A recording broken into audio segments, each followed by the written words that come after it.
I'm Dr. Tyson Morostiga. And I'm Dr. Derek Moore, and we are your sports quacks.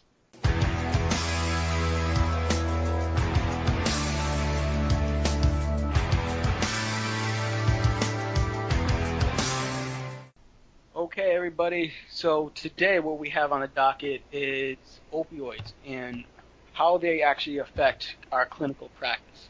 So being sports chiropractors, the biggest thing that we're going to end up seeing is a lot of injuries, and one of the problems with injuries is who does that patient end up seeing first, and what does that patient actually end up giving to them when they go to a certain practitioner.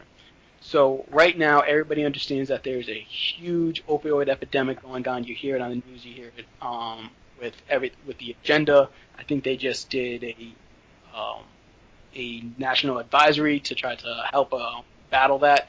And right now, I think if I look at the numbers here in 2016, we had over 42,000 people die from just overdosing on opioids. Jeez. So it's becoming a big, big problem. And at this point, 11.5 million people are misusing their prescription opioids. It's a huge problem that's affecting a lot of us in healthcare. And with back pain being one of the most prevalent reasons why people are being prescribed opioids, I think this is a simple way for chiropractors to really start to make a foothold in the healthcare system. So now, Tice, when it comes to back pain, and we'll just stick with just general public for now. When you have a patient come in, percentage-wise, how often are you their second person that they've gone to talk about their back pain?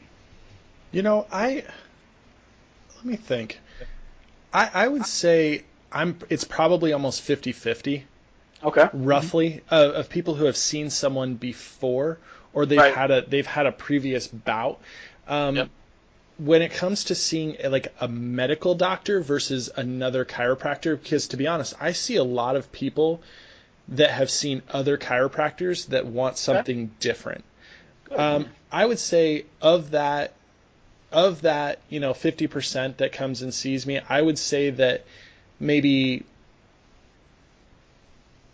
probably less than actually probably about 50, maybe a little bit actually. Yeah, I'd say maybe 50% of them have seen a medical doctor. So that's kind of weird. I like the 50-50, but apparently. Right. Yeah, whatever. right. So about 25%. I'm just going to be extremely vague, and I'm going to be that guy. Sorry, everybody. Just keep going there, yeah. I don't track my statistics that well. Oops, right. Yeah, sorry. And that's a big thing, and that's one of the reasons why I always end up taking an intake with my patients, figuring out, okay, who have you seen for this injury, and what have they done for you? Actually, let me clarify that. Sorry, don't mean to cut you off there, but let me clarify. Of the people that I see, I would say 75% are taking some sort of prescription medication for their back pain, whether or not they've seen someone for that injury. Oh, okay. That's where things get interesting. Yeah, that's big. Yeah, and that's one of the big problems too when it comes to to patients and trying to understand what's going on, especially with back pain. So, as I was saying with my intake, I always ask them, "Hey, who have you seen, and what have they done for you?" And a lot of times it's a matter of I've either seen nobody and I'm taking ibuprofen and to leave, or I've seen a doctor and they've given me muscle relaxants and a high grade NSAID, or I've had corticosteroids. I'm on OxyContin. I've done all this stuff when I went to the ER, and many times we can actually start to avoid this by just being that first line of defense and being the first person to see the patient and being able to explain to them what's going on and why or why not a drug intervention would be necessary.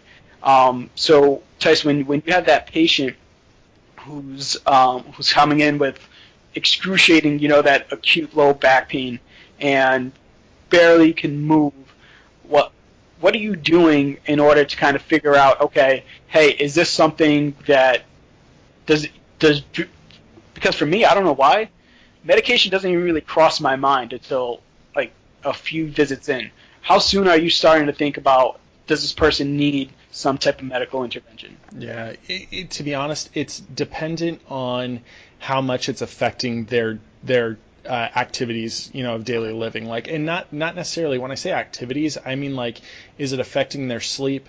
Is it affecting their work? Is it doing is it causing a complete disruption in everything that they do? I rarely think about, hey, I want you to be on I want to send you to someone for some sort of pain reliever or something. Most people do come in and say, oh, I've tried, some sort of NSAID, I've tried something over the counter, right? Most people do that when they have back pain. Their initial reaction is to pop a couple of pain relievers and see if it works. A lot of the cases, they don't really do anything. I've rarely seen situations where someone's like, oh yeah, I took Advil and it didn't help me. But then again, they are in my office, so obviously they're still having pain. You know what I mean? If that relieved it, they're not coming to see me. So, that kind of goes hand in hand with it. But when I see them, the biggest thing in sending them to someone else is how much is it affecting them, and then I'm doing baseline screens for fracture. I'm taking a history of the injury, and if the injury seems any bit traumatic, I'm going to run through the whole orthos to rule out fractures, tears, serious injuries that go along with that. And then if I find something like that, even questionable, I'm going, hey, I want you to follow up with your primary because it may be necessary, or we get radiographs, right? Right. That's exactly my big thing. Like it doesn't cross my mind until I know that there's some sort of trauma with indications of a serious injury. Yeah, and I feel as though and you mentioned it before, we see a lot of patients who've already been to a chiropractor. And it's almost like a theme when you see your patients that when they've already been to a chiropractor, the first things that they usually try to say is when I ask them, hey, are you taking anything for it? Like, oh, I want to try to avoid. I don't take anything. Mm-hmm. I don't do anything for anything. And once again, that's a good thing. It can also be a bad thing, but for the most part, it's a good thing that they don't seek an intervention like that right away. And I feel as though as our population kind of goes to that fast rate, want that satisfaction as soon as possible, that people start reaching out for those drugs a little bit sooner. The biggest thing that a chiro can do now is to start to reach out to the general public and start talking about pain, and not necessarily the effects that we can have on the opioid epidemic, but just the effects of like, hey, we can start to talk about pain and let people understand that you don't need to end up doing all these prescription drugs for the pain. And then with a lot, I don't know if you do this, but a lot of chiropractors should start doing this, is to send follow-ups with their prescribing doctors, especially if they're coming from like a car accident, or especially once you find out that they've been prescribed some type of anti-inflammatory or some type of naproxen. Because I think I've had some medical doctors refer out to me, but they also do that with a referral for a naproxen or a flexural, something like that. And I understand that's fine, but it's not necessary. Why not just send them out for the referral for PT and chiro and just hold off on the drug aspect? Yeah. There's no need to do the drug aspect, because what will happen is I think a lot of times the patients, they'll see the drug aspect as like, okay, I'm going to take these drugs. If it doesn't help, I need to go back. I need to get stronger drugs. Yeah, I need to get stronger. I need to upgrade, right? We always have that thought, that people always have that thought of, if this one didn't work, there's always something more aggressive, right? There's something that will get it more now. So when you talk about that, a story that comes to mind when we talk about like docs prescribing, I had an experience once where we had to take our son to the emergency room, right? I have a 3-year-old. He was 3 years old at this time, and we went not because he was in pain. Unfortunately for him, he drank diesel fuel, right, in our backyard. There it is. Long story. Kids are absolutely crazy. But guys are stuck, that's why. Right. So I'm sitting in the emergency room. They brought us back, right? And we're in this like waiting room area, and this PA comes in. and he didn't recognize me, but I knew who he was. He was a family friend. He was friends with my sister-in-law, right? I knew this kid, right? He had gone swimming with us before and stuff, really weird. But the guy he was treating the guy sitting next to me. And the guy sitting next to me had pain in his left shoulder. Or no, sorry, no pain. I'm so sorry. Yeah, it wasn't pain. It was an infection, a rash on his shoulder, right? A rash. And he was really concerned about this rash. And he said, he kept talking. This PA comes in, and he goes, hey, we're going to prescribe you whatever. It was like a Benadryl, basically an amped up Benadryl. Yep. But then he looks at him and he says to the patient, he goes, well, are you in pain? And the guy goes, no, I'm okay. Like, he goes, I'll be fine tonight. And the guy goes, well, would you like me to prescribe you Percocet? What? I grabbed my wife's leg and I squeezed, and she like jumped. I must have squeezed pretty hard, but I'm trying not to scream at this guy, right? So, and the guy looks at him and he goes, the patient, he goes, I think I'll be okay. And the PA goes, no, I think you should really get the opioid in case you have something come up later. And I lost it. I'm like, no way. Like, you got to be kidding me, right? Right. So at that moment, it was that eye-opening realization that the opioid crisis is a weird. It's almost this thought though, where it's like we have to protect people from pain, right? You're not even in pain, right, but I'm going to protect you from pain, right? So for me, I see patients. Patients are coming in that end up. I said that a lot of my patients are taking some sort of prescription medication, even though they haven't seen a provider, because they have prescriptions sitting in their cabinet from a previous injury, right? Yep. Oh, I have back pain. Well, yeah, I just popped a couple from my car accident I had 2 years ago. Right. Yeah. And you see that especially now. We can bring it even back to the athletes, for the high school player who might have had minor knee surgery, and then all of a sudden starting to get some sprain and strains when they're like a senior or a freshman in college. If they have those Percocets, those oxycodones sitting around from their previous injury, that's what they're going to go to.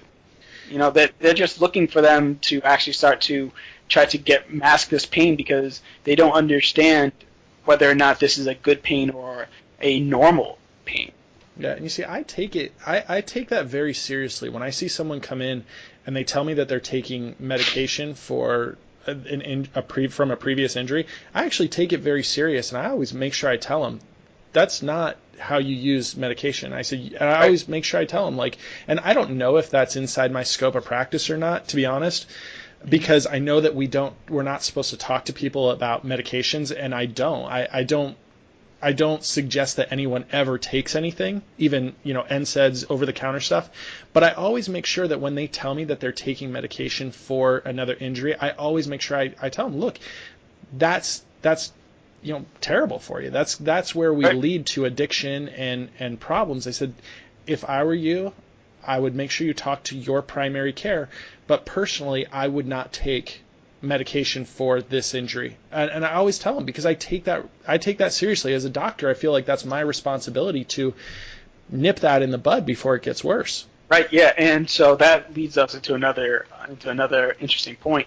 As chiros, in some, I'm not even too sure if in any states, we're very, very limited in what we can and cannot do when it comes to prescription drugs. Obviously, we cannot prescribe any drugs. But sometimes it's very, very restrictive in even discussing about whether or not the person should be taking drugs. And many times when I have a patient who says that, hey, I have these leftover Percocets or these leftover oxys from previous injury, do you care if I could take that? And what do we do? We really can't talk about it, but for the most part, like you said, you just go back to your ethics. Yep. It's just like, I can't in goodwill to like tell this person, hey, go ahead, take that oxy from 3 years ago, and you know what, like, knock it back with a glass of wine, you'll be good to go. Because that's what some patients are doing. Yeah. You know, they're not just taking it. They could be abusing alcohol with it. They can be abusing other drugs with it, and as we're seeing more and more, if you watch like some of these documentaries, some of these news coverages, it was that person who was just taking it and they took one too many, and then all of a sudden they're hooked. Yeah. And they start to spiral down, and they need more, and they need more, and they need more.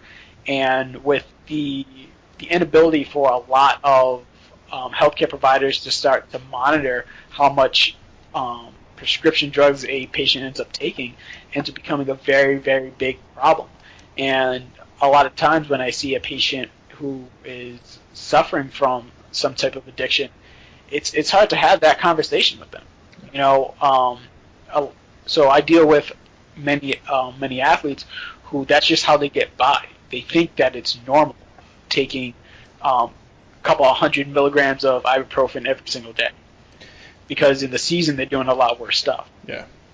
And it's very, very hard to be like, hey, like, we need to start to do something more naturally. And great thing for you is in our previous episodes, Tyson does blood sampling, and you can easily start to see things that's going on in the blood. We can start to talk about, like, hey, let's start talking about just reducing inflammation naturally, finding out different ways for you to start to heal your body on your own versus putting in some of these toxins. Yeah. It's absolutely true. I'm amazed, like, going back to one thing you said previously, I'm amazed at how many overdoses are completely accidental. Right, like I'm amazed at how many are accidental on their prescriptions. Right, we always think of like overdose, like, oh, you went out and you know, either maybe you did it intentionally, or maybe you know, whatever. But it's literally because people take too much, they don't know, and they accidentally overdose. That is crazy to me. Right, that's crazy to me that you can put something into a patient's hands that could do that to him. Now, so you said. Looking at other options for pain relief, and one of the benefits that we do have as chiropractors is that we can talk about supplements. We can talk about nutritional advice for inflammatory management of inflammation. Now, we're going to talk about this in future things. You know, I'm not someone who believes that every single problem that you have with pain is this inflammatory cascade that we can bomb with, you know, some sort of, well, obviously NSAIDs or, you know, turmeric or boswellia, things like that. Like, not everything is an inflamed process. We're going to get to that later, don't worry. But for me, if you can properly diagnose someone and you know, hey, this is an inflammatory response to an injury, let's get you on, let's make a couple of diet modifications, and let's get you on some supplementation. It really can help. I'm not saying that it's going to immediately make them feel better. Like, it's not like it's not like popping a couple of painkillers and making it better. It's not. But through diet, we can manage an inflammatory process. And a lot of times when people start talking about that biomechanical aspect to pain, the psychological aspect to pain, there's also that chemical aspect to pain. And we can definitely address the biomechanical aspect. I think as chiropractors, we do actually, for the most part, if we spend time with our patient, we do a pretty good job with the psychological aspect too, just talking with them, getting them, listening to what's going on with their lives and helping them trying to figure to weave their way through this pain process. But sometimes when you're at that 60%, 70%, and the patient's not really getting better, that chemical aspect definitely starts to come into play. You're just wondering, okay, you know, is there, like you said, an inflammatory issue going on, and can supplementation possibly play a role in it? And the best thing I tell my patients is, at worst, it does nothing. Yeah. You're not going to get addicted to ginger. You're not going to get addicted to turmeric. You know, at worst, it does nothing. What's the worst thing that's going to happen when you take Oxycontin? You can die. You know, like you can get addicted. So when we're talking about a risk reward, and other docs are just saying like, oh, you're selling snake oil to patients. You're telling them to take all these supplements. When you look at the grand scheme of things, how bad is it when you're just saying like, hey, these are other options. We're not telling them, don't listen to your primary, don't take those medications, even though we might be thinking it. It's like, hey, these are some other options that you can be doing that you should also consider. And if we give our patients information, that's the best thing that we can give them, because then they can make a better decision for their health in the long run. Because if all they do is go to their MD, and the MD is just telling them, hey, this is what you need to do, but they're offering no other alternatives, then they're going to just think that's the only option. So I love that. You touched on something there, and I want to make sure it doesn't get overlooked, is that, and I didn't talk about it, and it's the psychological aspect to pain. We can talk about this for years. I know that you've had experiences in the clinic. I've had almost every single patient that comes in. You have to talk them down out of their pain.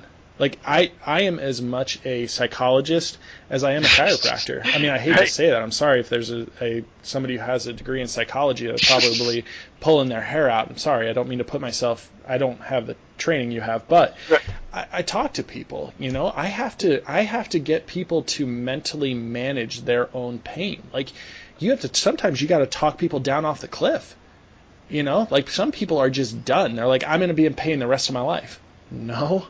You don't have to be. You really don't. So getting people over that hurdle of, hey, let's try managing it. Are you taking NSAIDs? Well, yeah. Well, hey, have you tried without it?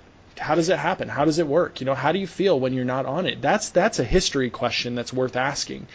Like asking them, how they manage stuff without it. And so to me, that psychological aspect, really, that communication, it's overlooked.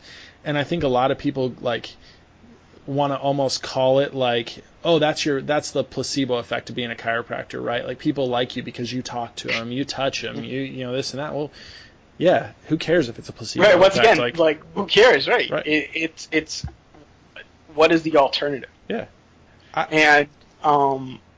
What were you going to say? I was going to say, I get people better because I talk to them. Does that matter? No, I get them better. Right, exactly. And you and I had a similar experience in chiro school. We both did some time in the VA.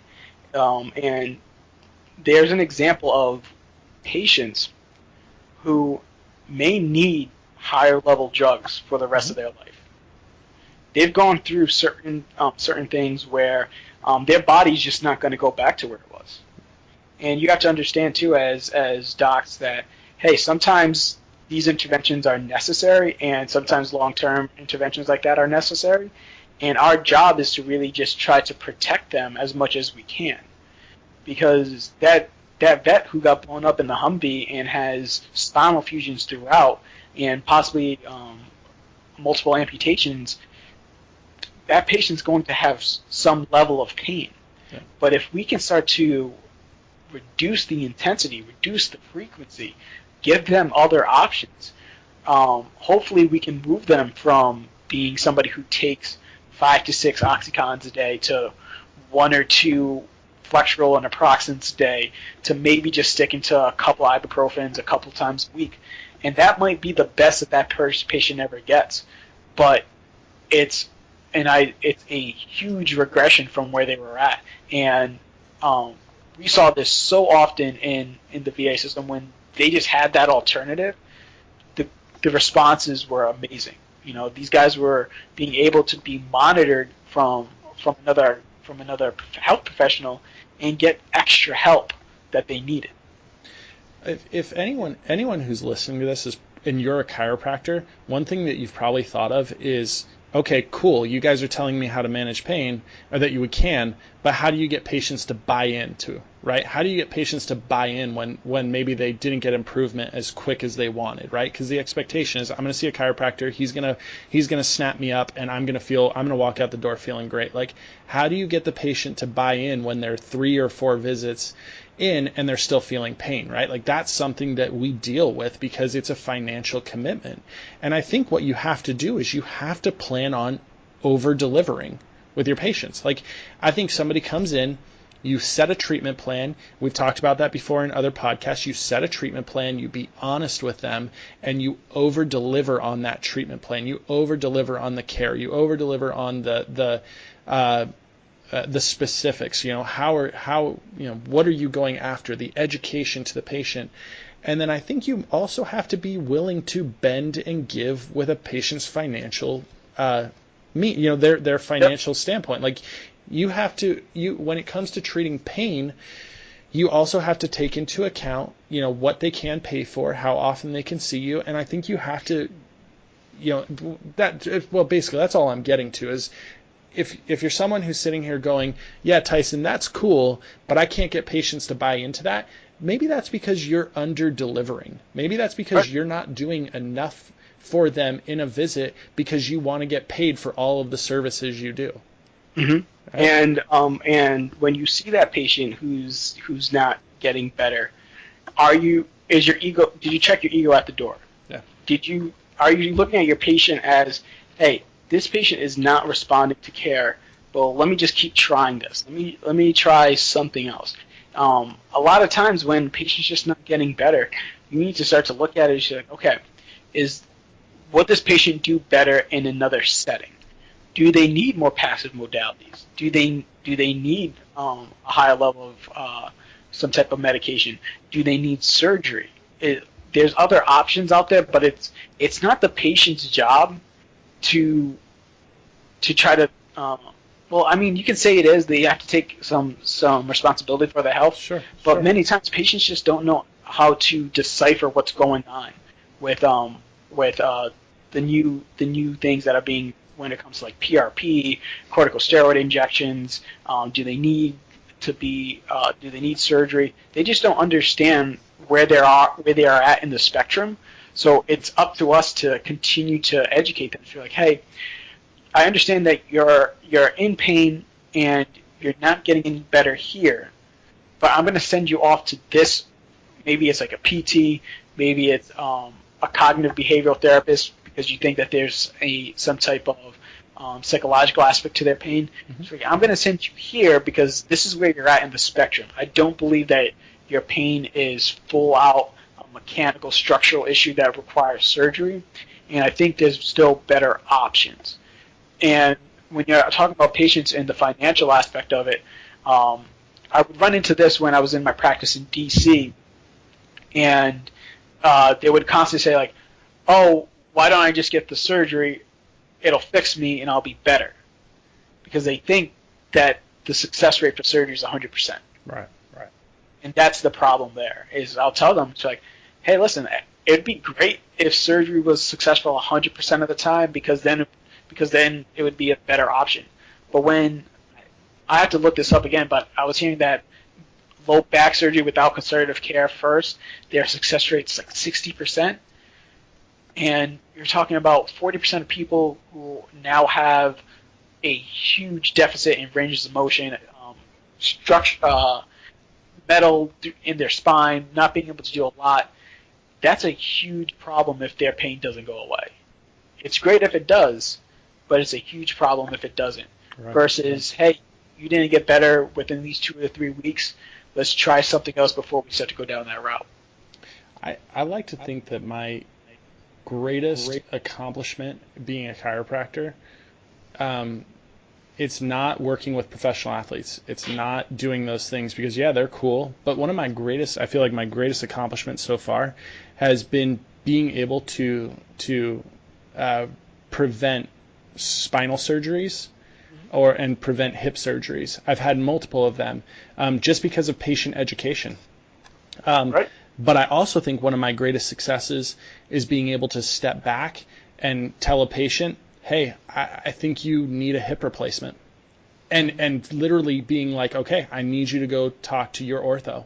I need you to go in, and we tried as hard as we could. We created as much mobility, but you still can't sleep at night. You still have complete horrible pain while you're walking, and your gait's not improving with all of the drills that we're doing. So I feel like that's something that I'm proud of, is being able to step back and be like, being willing to co-manage and understand my limitations in treating their pain and dysfunction, and finally stepping back and saying, look, it's not changing with me.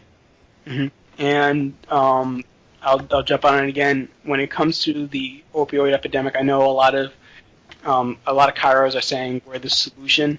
We're a part of the solution, but once again, let's leave our egos at the door. The biggest thing that we can provide our patients is just another avenue of education and another avenue of care that doesn't involve the risk of death. Yeah, exactly. or addiction. And if you can just, like you said, if you can affect one or two people from not having surgery, that's a huge change in their life. And whether or not you understand that, you've probably saved them from a huge, possibly a huge mistake. The biggest thing that we can end up doing for patients is just being that source of education.